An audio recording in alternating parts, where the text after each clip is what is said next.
Capítulo 10 del Evangelio de Juan.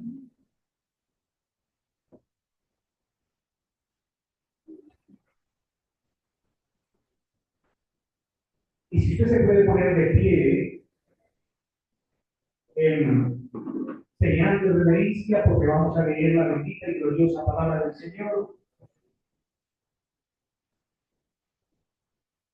Dice así, hermanos, la palabra del Señor. Juan, capítulo 10, versículo 1. En verdad les digo que el que no entra por la puerta en el redil de las ovejas, sino que sube por otra parte, ese es ladrón y salteador. Pero el que entra por la puerta es el pastor de las ovejas. A este le abre el portero y las ovejas oyen su voz y llama a sus ovejas por nombre y las conduce afuera.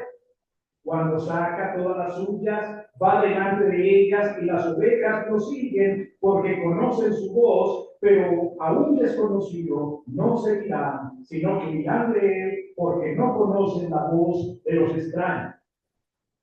Jesús les habló por medio de esta comparación, pero ellos no entendieron qué era lo que les decía. Entonces Jesús les dijo de nuevo: en verdad les digo, yo soy la puerta de las ovejas. Todos los que vinieron antes de mí son ladrones y salteadores, pero las ovejas no les hicieron caso. Yo soy la puerta. Si alguno entra por mí, será salvo, y entrará y saldrá y hallará pasto.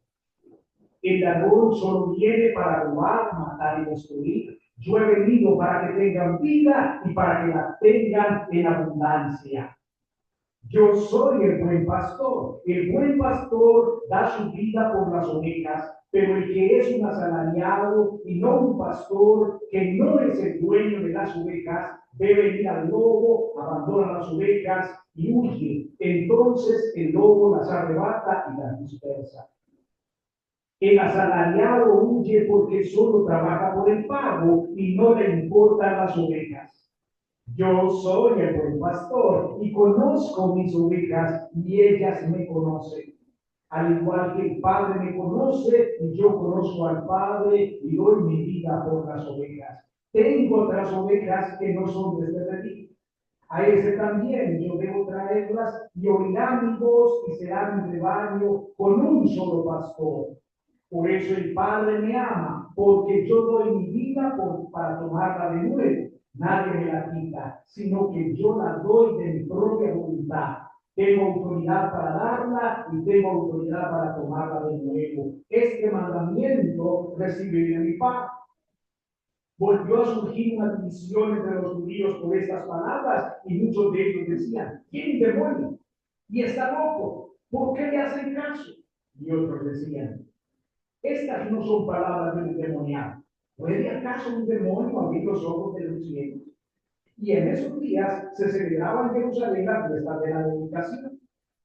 Era invierno y Jesús andaba por el templo en el pórtico de Salomón. Entonces los judíos lo rodearon y le decían: ¿hasta cuándo nos vas a tener en suspenso? Si tú eres el Cristo, dínoslo claramente. Jesús le respondió: se lo he dicho a ustedes y no creen. Las obras que yo hago en nombre de mi Padre, estas dan testimonio de mí. Pero ustedes no creen porque no son de mis ovejas. Mis ovejas oyen mi voz, yo las conozco y me siguen. Yo les doy vida eterna y jamás perecerán y nadie las arrebatará de mi mano. Mi Padre que me las dio es mayor que todos y nadie las puede arrebatar de la mano del Padre. Yo y el Padre somos uno. Los judíos volvieron a tomar piedras para tirárselas. Entonces Jesús les dijo: les he mostrado muchas obras buenas que son del Padre. ¿Por cuál de ellas me apedrean? Los judíos le contestaron: no te apedreamos por ninguna obra buena, sino por blasfemia, y porque tú, siendo hombre, te haces Dios. Jesús le respondió: no está escrito en su ley, yo dije, son dioses si aquellos a quienes vino la palabra de Dios los llamó dioses y la escritura no se puede violar, a quien el Padre santificó y envió al mundo, ustedes dicen blasfemas porque dije yo soy el Hijo de Dios? Si no hago las obras de mi Padre, no me crean, pero si las hago, aunque no me crean, crean las obras para que sepan y entiendan que el Padre está en mí y yo en el Padre. Por eso procuraban otra vez prender a Jesús, pero él se les escapó de las manos. Se fue de nuevo al otro lado del Jordán, al lugar donde primero había estado bautizando Juan, y se quedó allí. Muchos vinieron a él y decían, aunque Juan no hizo ninguna señal, sin embargo, todo lo que Juan dijo de este era verdad, y muchos creyeron en Jesús. Amén. Padre, te damos gracias por esta palabra tuya. Y ahora, Señor, nos exponemos nuestro corazón para ser ministrados por ti, soberano Señor. Te pedimos que nos perdones nuestro pecado. Reconocemos que hemos pecado durante la semana, que te hemos ofendido, Señor. Perdónanos, límpianos por favor y dispone, Señor, toda la ambiente de nuestros corazones para que podamos entender lo que tú, Señor, quieres ministrarle a tu pueblo de esta manera. Te lo pedimos, Señor, y yo me pongo en tus manos, delante de ti, reconozco mi incapacidad si tú no me asistes por tu Espíritu Santo. Así que, Señor, en tu mano estoy, en el nombre de Cristo nuestro Señor. Amén. Puede ser caso de la maestra. Hemos leído, hermanos, un texto largo. Creo que esta unidad de pensamiento va precisamente desde el versículo 1 del capítulo 10 hasta el final del versículo 41. Pero en realidad creo que esta unidad de pensamiento es mucho más larga. Rastreando, mirando atrás, ustedes ven que en el capítulo 6 del Evangelio de Juan encontramos la multiplicación de los panes, capítulo 6.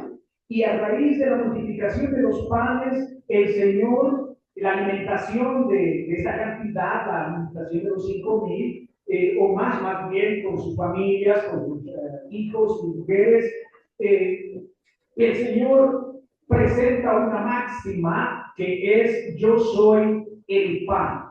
¿Recuerdan? Yo soy el pan.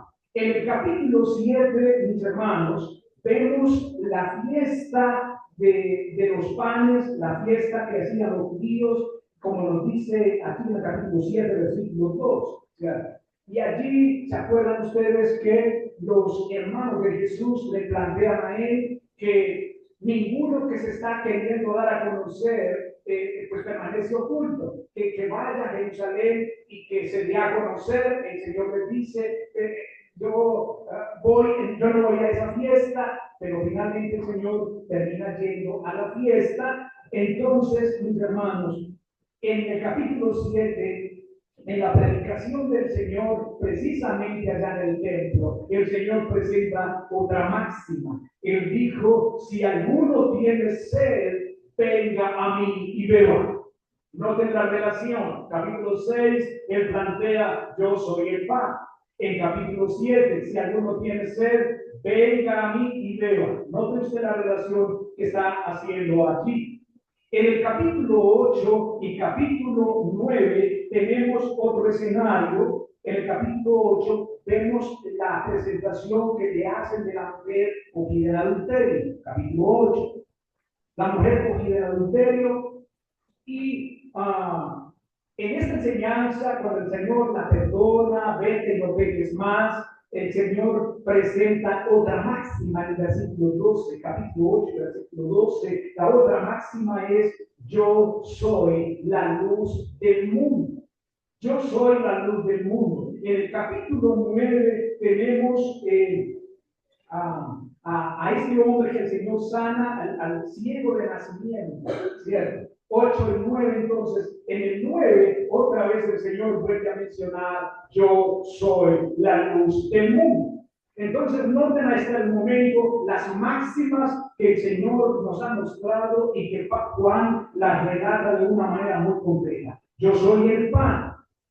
Si alguno tiene sed, venga a mí. Yo soy la luz del mundo. Ahora, cuando llegamos al capítulo 10, el pastor Edison, el domingo pasado, nos hizo una espectacular introducción desde la perspectiva cultural a este capítulo, ¿cierto? Donde el Señor vuelve y presenta otras dos máximas. Aquí Él dice, yo soy la puerta, pero también la otra máxima es, yo soy el buen pastor. Bienvenidos a El Buen Pastor. Jesús es el buen pastor. Imaginen, mis hermanos, por un momento a una madre en medio de una gran multitud, un concierto, una estación, una marcha donde hay ruido, confusión. El punto es que hay miles de personas. Su hijo pequeño se pierde por un momento entre la gente. Se le perdió su hijo, mis hermanos. El niño está asustado, pero de pronto el niño escucha una voz familiar. El niño en medio de la gente escucha la voz de su madre llamando. No importa cuántas voces hay alrededor, el niño reconoce a esa voz, mis hermanos. ¿Por qué la reconoce? La reconoce porque ha vivido con ella. La reconoce porque ha sido consolado por ella. La reconoce porque sabe que es amado por ella. En medio de la multitud de muchas personas, el niño reconoce esa voz. Y la reconoce precisamente porque ha tenido una experiencia personal con ella. Tiene una relación personal con ella. Iglesia, así son las ovejas con su pastor. Aquí en Juan 10, el Señor dice, mis ovejas oyen mi voz y yo las conozco y me siguen. Hermanos, esto es espectacular. No voy a entrar mucho a nivel cultural porque ya el pastor Edison lo hizo hace 8 días. ¿Cierto? Así que ahí voy a pasar por encima. El punto es que el pastor dice el Señor aquí, mis ovejas oyen mi voz, yo las conozco y me siguen. Hermanos, en medio del ruido del mundo, de las voces del miedo, del pecado, del engaño, hay una voz que destaca, la del buen pastor. Solo esa voz da vida, solo esa voz da dirección, solamente esa voz da seguridad. Yo soy el buen pastor, palabra del Señor Jesucristo. Así que mis amados hermanos, hoy vamos a descubrir qué significa realmente que Cristo sea nuestro buen pastor. Cómo Cristo cuida de sus ovejas y por qué solamente en Él encontramos seguridad eterna que nadie puede arrebatarnos. Solamente en Cristo encontramos esa seguridad que hemos estado buscando. Solamente en Él nadie nos puede arrebatar esa seguridad. Ahora, hermano, es interesante que el Señor está utilizando aquí una alegoría que nos explicó el pastor Edison la semana pasada, ¿cierto? Pero quiero recordarla otra vez para quienes de pronto no estuvieron la semana pasada. Una alegoría es una comparación en un sentido. Hermanos, es una figura literaria que las personas, objetos o eventos tienen un significado simbólico más profundo. Es decir, que aunque hay algo literal aquí, hermanos, se busca ir más allá de lo que vemos literalmente. Se busca mostrar una realidad espiritual. Se busca dar una enseñanza doctrinal a través de símbolos.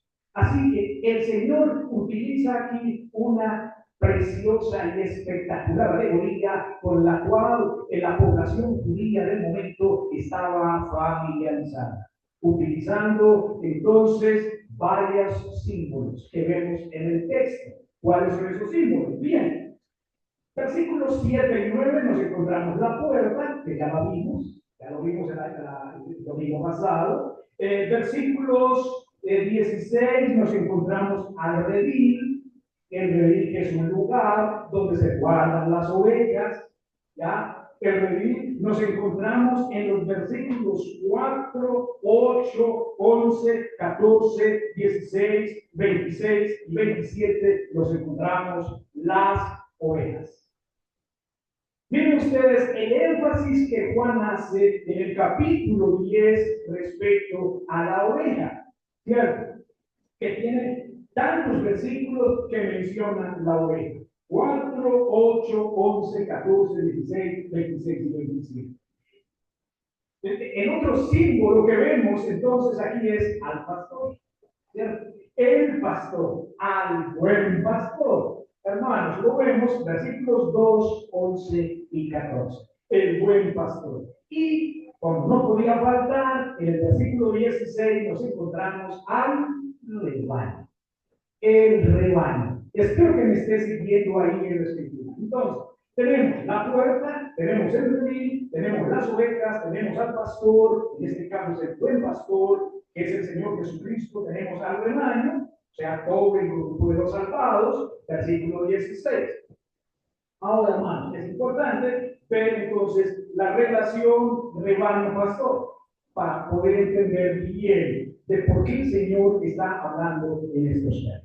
La relación rebaño-pastor.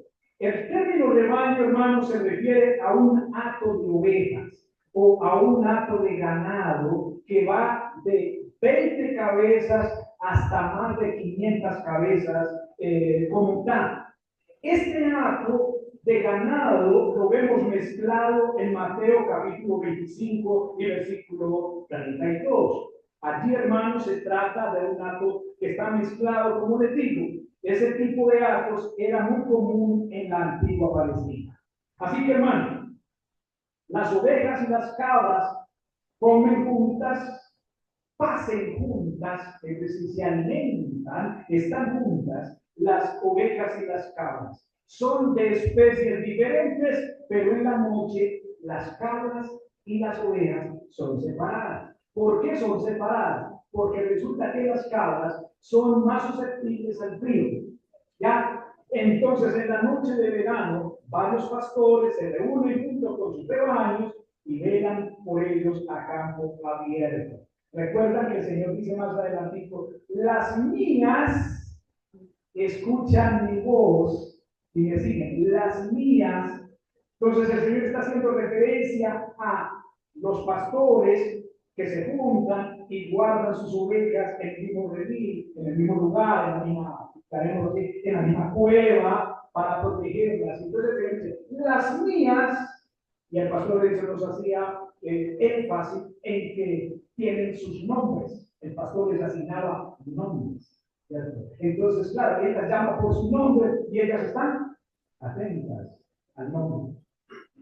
Bien, así que, hermanos, es precioso ver esta alegoría que el Señor nos presenta. Ahora, veamos al pueblo de Dios como un rebaño en el Antiguo Testamento. Sí, el pueblo de Dios, cómo el Señor utiliza el rebaño desde el Antiguo Testamento para mostrarnos esa relación de su pueblo con él. Hermanos, el Antiguo Testamento describe a Israel como el rebaño de Dios, el rebaño de su prado, las ovejas de su prado, las ovejas de su mano, o que las ovejas están en posesión de él. ¿Dónde vemos eso? Hermanos, voy a describir las citas, no las voy a mencionar por motivos de tiempo, pero yo se las voy a dar para que si usted quiere verificar en su casa, usted lo pueda hacer. ¿Dónde vemos entonces al rebaño en el Antiguo Testamento? Hermanos, lo vemos en el Salmo 95 versículo 7. En el Salmo 95 y versículo 7. Lo vemos en el Salmo 100, versículo 3. Lo vemos en Miqueas, capítulo 7 y versículo 14. Lo vemos también en Oseas, capítulo 4, versículo 16. Lo vemos en Jeremías, capítulo 13, versículo 17. Y capítulo 23, versículos 1 y 2. El rebaño de Dios, o pueblo de Dios visto, como el pueblo de Dios visto, como un rebaño en el Antiguo Testamento. Ahora, vemos también al pueblo de Dios visto como un rebaño en el Nuevo Testamento. En el Nuevo Testamento, hermanos, ¿qué es lo que vemos? Por ejemplo, Mateo capítulo 10, versículo 6 y capítulo 15, versículo 24 nos muestra o nos recuerda a Israel como el rebaño de Dios. Como el rebaño de Dios. En Lucas 19, versículo 10, con la cita paralela del Antiguo Testamento, Ezequiel 34, 16, Jesús va en busca de los descarriados del rebaño. Está mencionando su rebaño, está mencionando a su pueblo como un rebaño en el Nuevo Testamento. En Marcos 6:34, tomando su cita paralela del número 27-17, allí el Señor se lamenta por la ausencia de un pastor. En Mateo capítulo 9, versículo 36, el Señor tiene compasión del rebaño que está agotado. ¿Cierto? En el Nuevo Testamento también nos muestra que sus discípulos son principalmente un rebaño como pueblo de Dios. En Marcos capítulo 14, versículo 27, en Mateo 10, 16, Lucas 12, 32 y por supuesto el texto que tenemos en consideración. Hermanos, ellos, los discípulos iniciales, son vistos como un rebaño pequeño. En Lucas capítulo 2, versículo 32. Sin embargo, hay algo importante. Aunque es un rebaño pequeño, ellos no tienen por qué tener miedo. Sí, ellos no tienen por qué tener miedo. ¿Saben por qué, hermano? Porque el Señor en Daniel capítulo 7, versículo 27, les ha prometido que ellos tendrán dominio, que su pueblo dominará por siempre, por la eternidad. A ellos se les entregará el dominio, los reinos para el dominio. Lo vemos en Daniel capítulo 7, versículo 27.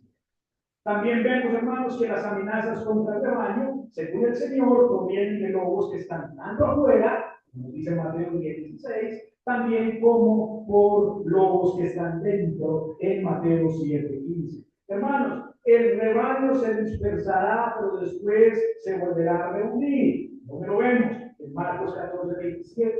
Los justos de todos los pueblos pertenecerán a él. Sí, hermano. Aunque parezca que el rebaño se dispersa, que de pronto somos insignificantes para este mundo, aunque parezca que eso es una bobada, eso de ser cristiano, pues hermanos, resulta que Mateo 26, 31 y 32 nos indica que todos los creyentes le pertenecen a él como el buen pastor.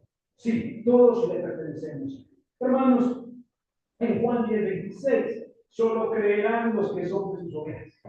Tremendo, hermano. Solo creerán los que son de sus ovejas. El Señor es clarito, el Señor es incluyente o excluyente. No, el Señor es excluyente. Solamente los míos creerán. Los míos, ¿desde cuándo? Desde antes de la fundación del mundo. Acuérdense que acá, lo vimos esta mañana, acuérdense que hubo una reunión del Consejo Eterno. El Padre, el Hijo y el Espíritu Santo, un consejo en la eternidad misma, antes de crear los cielos y la tierra, y establecieron salvar de manera directa a Pedro. Por nombre, de manera directa.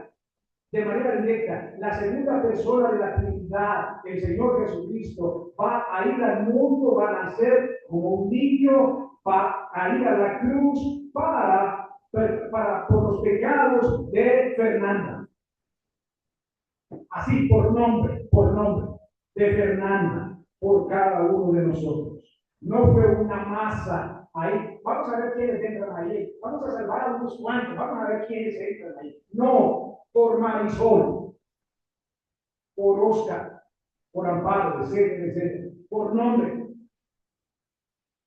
Hermanos, el rebaño es la comunidad que Jesús congrega tanto de los creyentes del Antiguo Testamento como de los creyentes que viven del Nuevo Testamento, según Juan 10:16.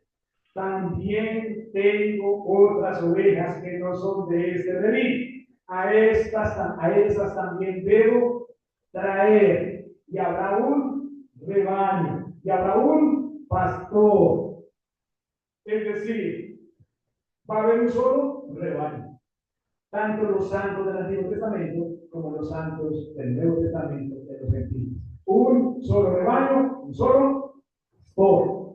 Bien, así que hermanos, con esta breve introducción que fue muy larga, pero que consideré que era necesario indicar, mis hermanos, quiero mostrarles aquí, quiero que veamos las excelencias de Cristo como pastor, como buen pastor que nos muestra Juan.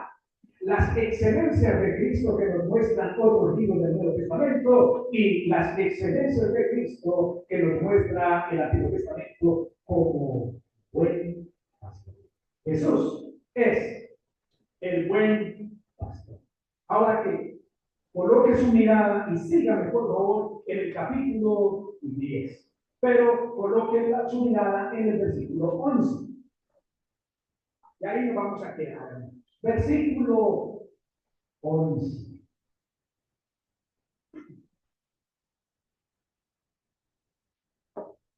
Bien, nos dice en el versículo 11, comienza diciéndonos lo siguiente. Dice, yo soy el buen pastor. El buen pastor su vida da por las ovejas. Veamos varios aspectos aquí en este versículo. El primero nos dice, Jesús es el pastor. No nos dice, Jesús es un pastor. Dice, Jesús es el pastor, indicándonos, mis hermanos, que Él es el único, que no hay más a su mismo nivel. A su mismo nivel de buen pastor no hay más, solamente es Él. Por eso dice, Jesús es Él. Hermanos, único, no hay más. A su mismo nivel. Versículos 11 y 14. Yo soy Él. Me encanta. Él. No hay más pastores buenos. Él es el único pastor que hay aquí. El buen pastor. ¿Pero qué implica esto de el buen pastor? ¿Por qué Juan utiliza este adjetivo de buen pastor? Resulta que el adjetivo, hermanos, implica excelente, implica superior, competente, capaz. Lo que nos está diciendo es que esta excelencia solamente pertenece a Cristo. Hermanos, aprópiese a nivel personal, usted como oveja, aprópiese de lo que voy a decir acerca de el buen pastor, porque esto es para usted y para mí. Así que aprópiese de esto, mis amados hermanos. Entonces, el buen pastor, el excelente pastor, el superior, el competente, el capaz. Maravilloso. Pero sigue diciendo que el buen pastor da su vida, entrega su vida. Hermanos, es como si menospreciara su vida, como si dejara de lado su vida, como si renunciara al derecho de vivir. Hermanos, Él da su vida, Él dio su vida por usted y por mí. El buen pastor entregó su vida por usted y por mí, hermano. Esto es maravilloso, lo vemos en versículos 11 y 15. Vayan siguiendo. El Señor dio su vida por sus ovejas. Hermanos, nosotros costamos mucho. Nosotros valimos mucho. Hermano, hermana, el costo tuyo fue la vida de Cristo. Pero hermanos, hay algo más en el versículo 14, vayan siguiendo. Versículo 14. Dice, yo conozco, versículo 14, yo soy el buen pastor y conozco mis ovejas y ellas me conocen. Hermanos, ¿qué implica esto de conocer? Este conocimiento aquí, hermanos, no es una mirada superficial. Bueno, sí, allá está Daniel está allá en el mundo. Jaime está allá en el mundo, sí. Superficialmente, una mirada superficial. Hermanos, no. Este conocer aquí tiene una implicación, hermanos, de una experiencia personal. Aquí hay una relación íntima. Aquí hay una relación personal. ¿Recuerdan cuando María respondió al ángel? ¿Y cómo será esto? Pues no conozco varón.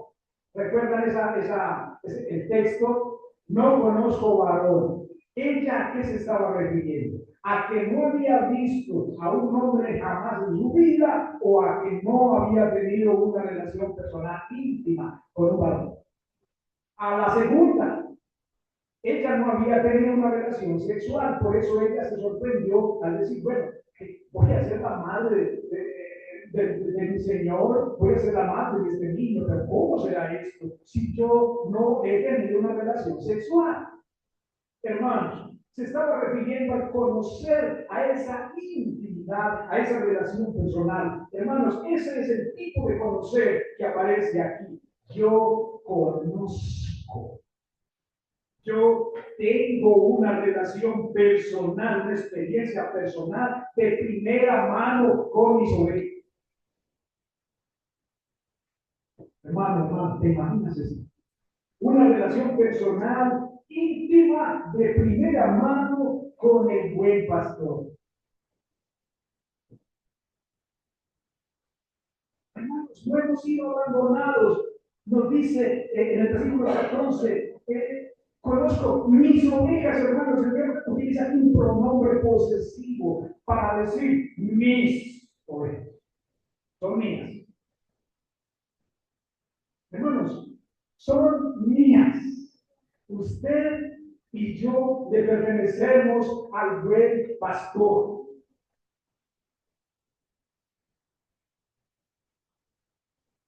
Mientras organizaba las notas y preparaba, hermanos, estaba tan sorprendido de ver estos detalles. Mis ovejas. Pero dice que Jesús es conocido también por sus ovejas en el versículo 14. Jesús es conocido por sus ovejas. Ahora, si usted quiere saber si es una oveja, aunque esto está para el final, si usted quiere saber si usted es una oveja, sencillamente sígame. Sígame en lo que estoy mencionando, en las características de una oveja. Para que usted esté seguro, segura, si es una oveja o no lo es. Y si al final del sermón usted concluye que no lo es, entonces, ¿qué debería hacer? Venir a Él. ¿Cuándo? Hoy mismo. Venir a Él hoy mismo. Entonces, Él dice, las mías me conocen. Las que son mías me conocen. Las que son mías tienen una relación, una experiencia personal conmigo. Hermanos, es el mismo término de anterior. Yo las conozco, tengo una relación personal, una experiencia personal con ellas. Pero nos dice, las mías me conocen, es decir, comillas, somos panas. Tenemos una intimidad. Yo las conozco, ellas me conocen. Pero hermanos, en el versículo 16, vean esta hermosura que aparece. Versículo 16. Dice, versículo 16 dice, tengo otras ovejas que no son de este redil. A esas también las debo traer, también las debo traer. Y oirán mi voz, y serán un rebaño. Y la Biblia de las Américas dice, y con un solo pastor. Bien, veamos acá algunos detalles. Tengo, otra vez, hermanos, otro pronombre posesivo en el sentido de poseer concretamente, tener algo. Tengo. No dice voy a tener, tendré, sino tengo. Nos dice que no pertenecen a ese redil, o sea, a Israel, al pueblo del Antiguo Testamento, al pueblo de Dios del Antiguo Testamento. No pertenecen a ese redil, pero dice, tengo. Hermanos, ¿qué está diciendo el Señor ahí? Está diciendo que para Él tiene una cantidad de ovejas en el mundo que ellas mismas no saben que le pertenecen. Ellas no saben que le pertenecen a Él. Y se están deleitando en su pecado, y como usted y yo antes de venir al Señor, y todo el asunto, y caminan como sin Dios en este mundo, pero le pertenecen a Él y ellas no saben. Tengo otras, y a esas yo también las debo traer. ¿Quién las va a traer al rebaño? Él. Él las va a traer al rebaño. Hermanos, ¿no les parece fantástico esto? ¿No les parece algo precioso, mis hermanos? Que el Señor está diciendo, tengo otras, las que están en el redil, Israel, no son las únicas. Tengo otras que pertenecen a quién? A los gentiles. ¿Y quiénes son los gentiles? Nosotros. Nosotros, a aquellas también debo traer, hermano. La palabrita debo ahí es un imperativo que implica obligatoriedad. Es decir, obligadamente las debo traer. Vamos a ver si voy por las que faltan.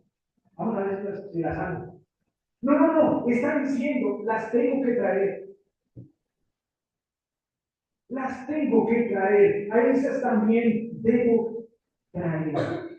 Las debo guiar, las debo conducir, las debo traer de allá y colocarlas donde deben estar. En él. Mis hermanos, nos dice versículo 16 que esas ovejas oirán su voz.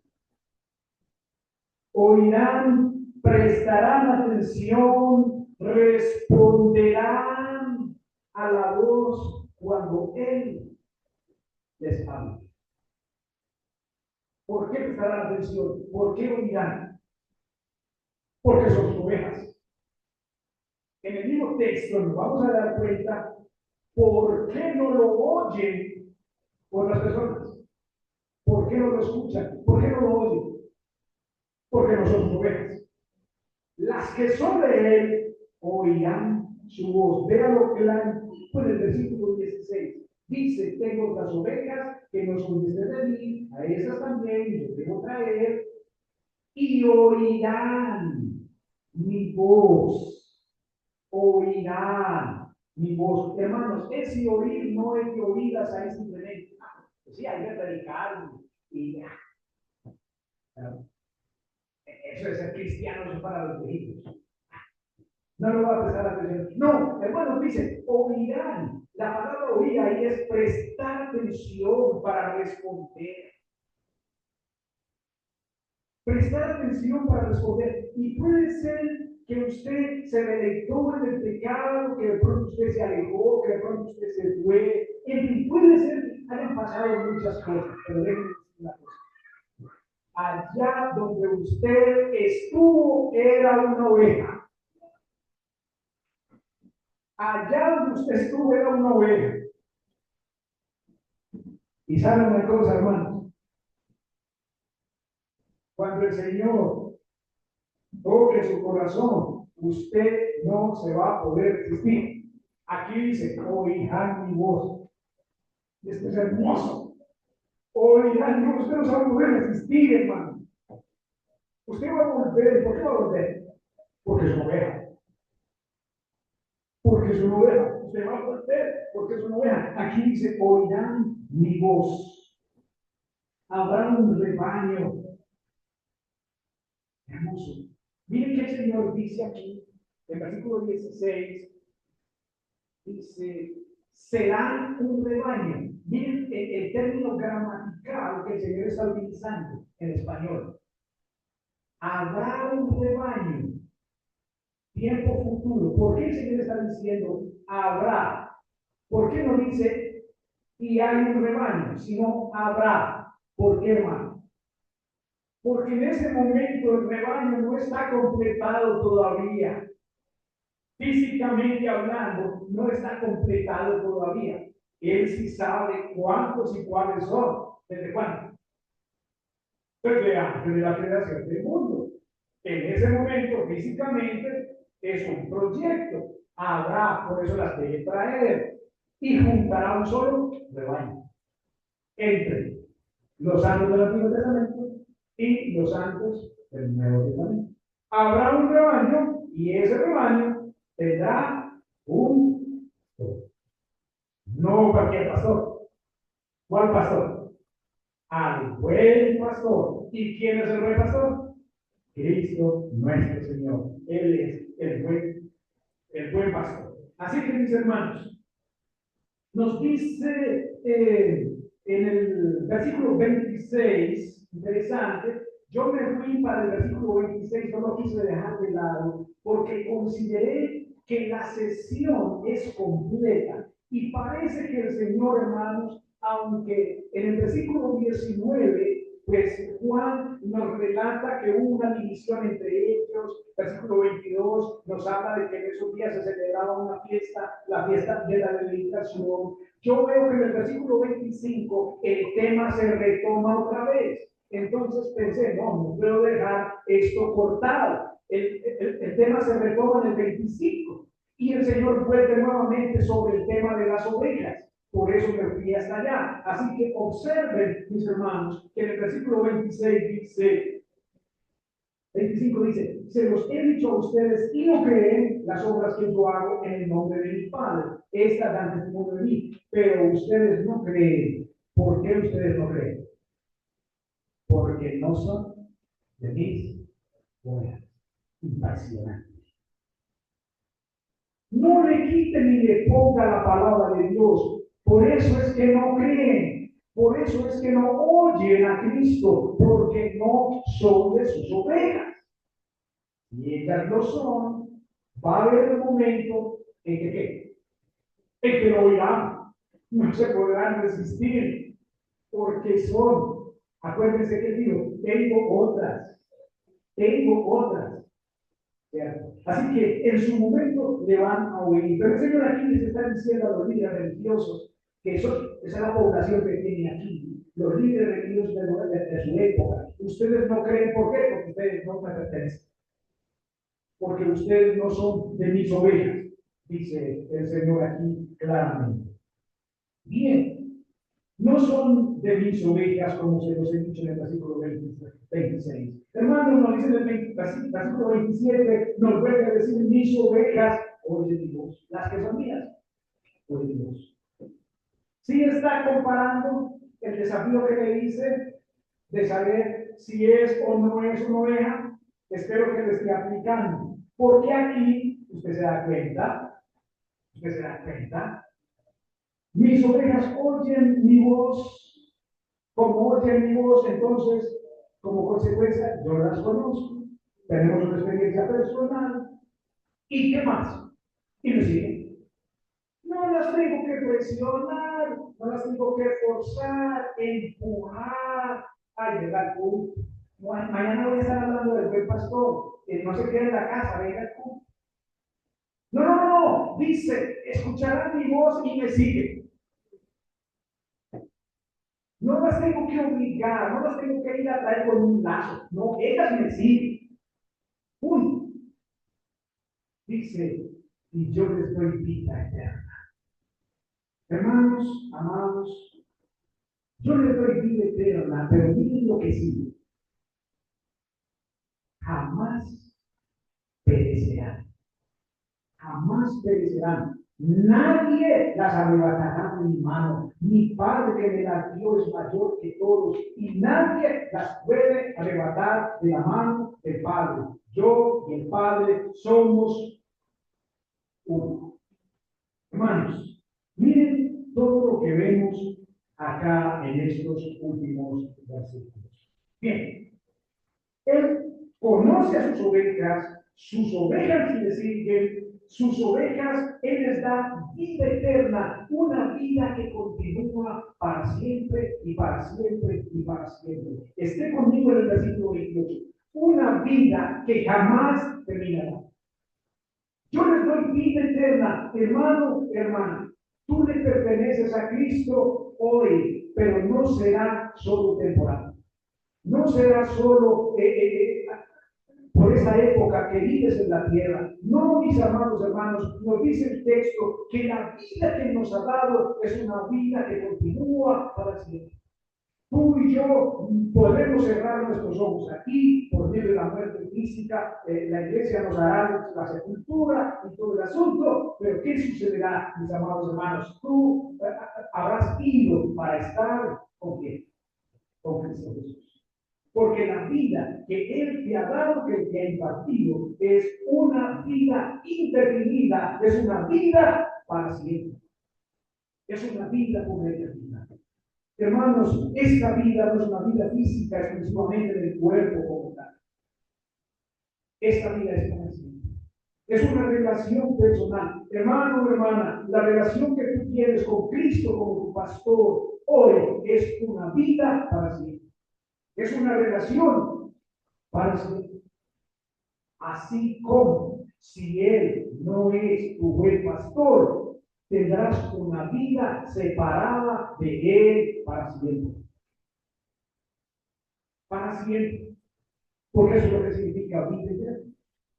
El punto es vida eterna en dónde, con quién, con Cristo o sin Cristo, en dónde. Bien, hermanos, la seguridad que el Señor te da no perecerán jamás.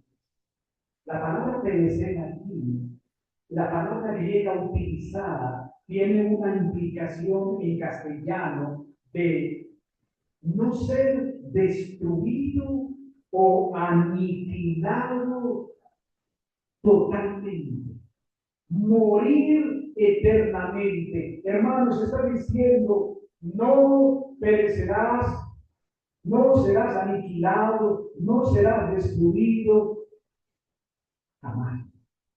Es decir, tu relación, mi relación con Cristo es para siempre. Es para siempre. Dice, jamás, en ningún tiempo, hermanos. En la relación con Cristo, vivimos en un eterno presente para Él.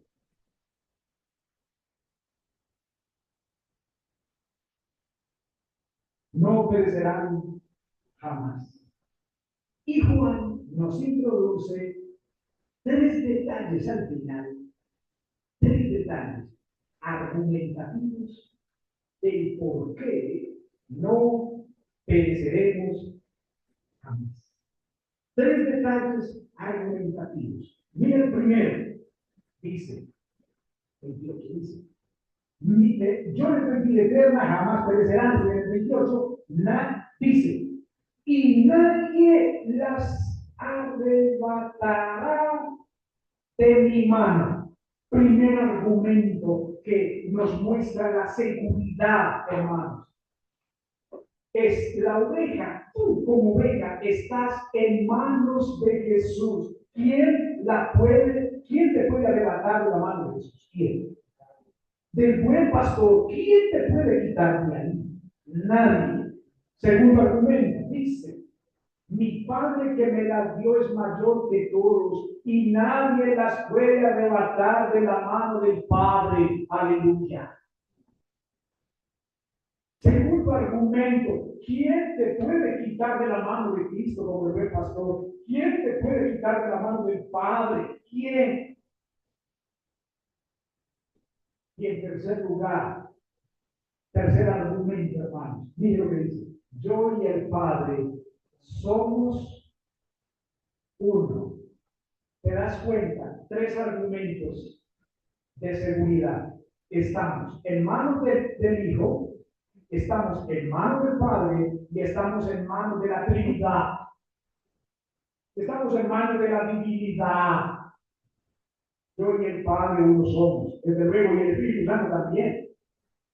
Hermanos, necesitamos más seguridad. Necesitamos más seguridad. Hermanos, yo les prometí 3 puntos. Pero en realidad se me fue el tiempo en un solo punto. Aunque al principio les resumí los 3 puntos. Los 2 puntos es Jesús como pastor en el Nuevo Testamento, en los otros libros del Nuevo Testamento, Jesús como buen pastor en el Antiguo Testamento.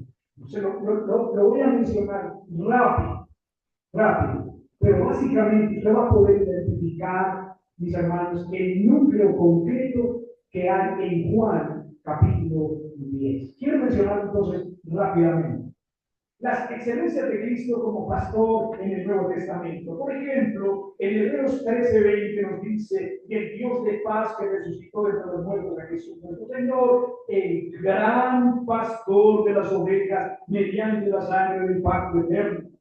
El gran pastor, el poderoso pastor, el excelente pastor. Nos dice en 1 de Pedro capítulo 2 versículo 25, dice, pues vosotros andabais descarriados como ovejas, pero ahora habéis vuelto al pastor y guardián de vuestras almas. Pastor y guardián. Entendemos que estamos en sus manos. ¿Quién nos puede quitar de ahí? Nadie nos puede levantar de ahí. En manos de la divinidad. ¿Quién nos puede quitar? Nadie. En 1 de Pedro, capítulo 5, versículo 4, nos dice, y cuando aparezca el príncipe de los pastores, recibiréis la corona más excelente de gloria. Hermanos, aquí Pedro nos dice, ojo pastores, ojo ancianos, ustedes tienen un jefe. ¿Quién es ese jefe? El jefe pastor. Acuérdense que empezamos diciendo, él es el único pastor, el único buen pastor, el único excelente pastor, el único todopoderoso pastor. Él es el jefe de los pastores de la iglesia local. Hermanos, esto sería para más predicaciones, pero qué responsabilidad tan grande. Hermanos, qué responsabilidad tan grande tenemos los pastores de la iglesia local. Tenemos un jefe, ¿y a quién tenemos que rendirle cuenta nosotros? Por eso nosotros no podemos salir aquí con cualquier cosa para usted como oveja. No, tenemos que traer el alimento sazonado, el alimento rico, el alimento fuerte para usted como oveja del buen pastor. No podemos salir con cualquier cosa, mis amados hermanos.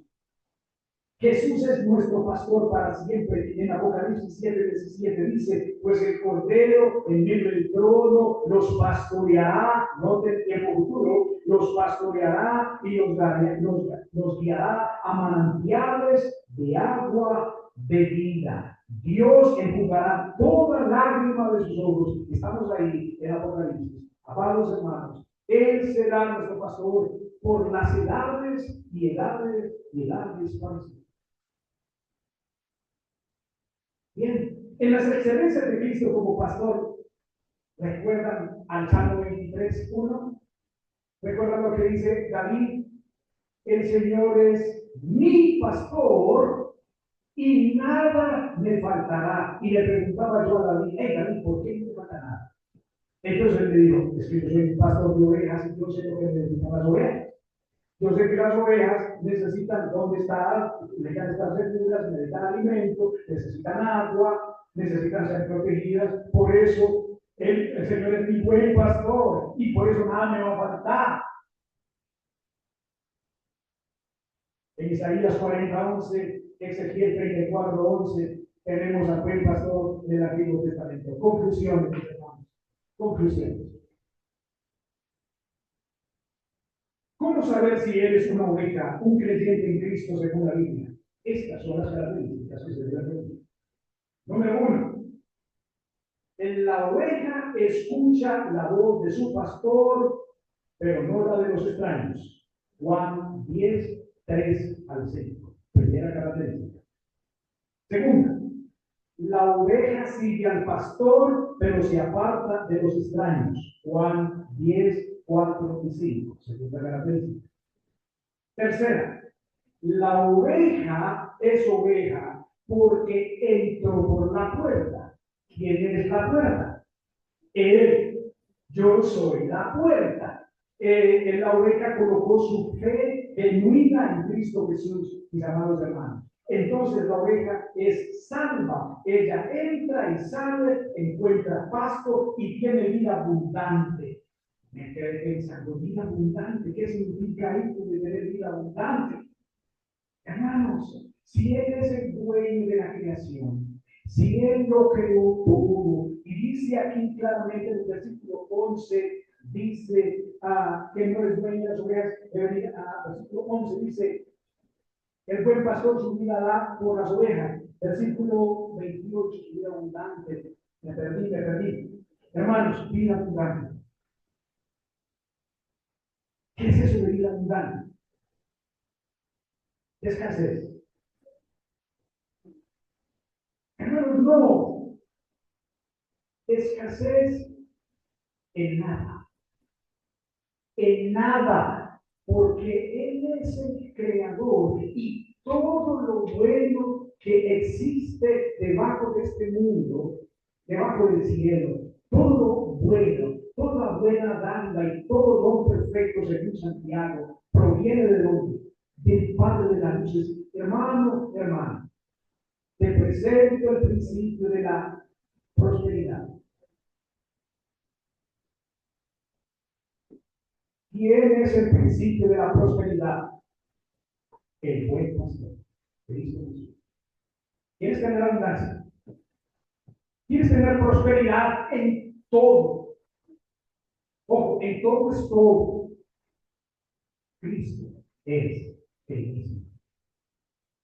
Si tú tienes a Cristo, tú y yo lo tenemos todo. Estamos en manos del Padre, estamos en manos del Hijo, estamos en manos del Espíritu Santo. Las ovejas se mantienen en el rebaño, otra característica. Hermanos, la oveja se mantiene en el rebaño universal. ¿Y cómo lo demuestra? Permaneciendo en el rebaño local. Tú no eres una oveja si vienes de vez en cuando al rebaño local. No eres una oveja si vienes de vez en cuando al rebaño local. De vez en cuando vienes. Cuidado, cuidado. A menos que tengas razones de enfermedad o de trabajo. Dos cosas muy importantes. De enfermedad o de trabajo. Pero vienes de vez en cuando.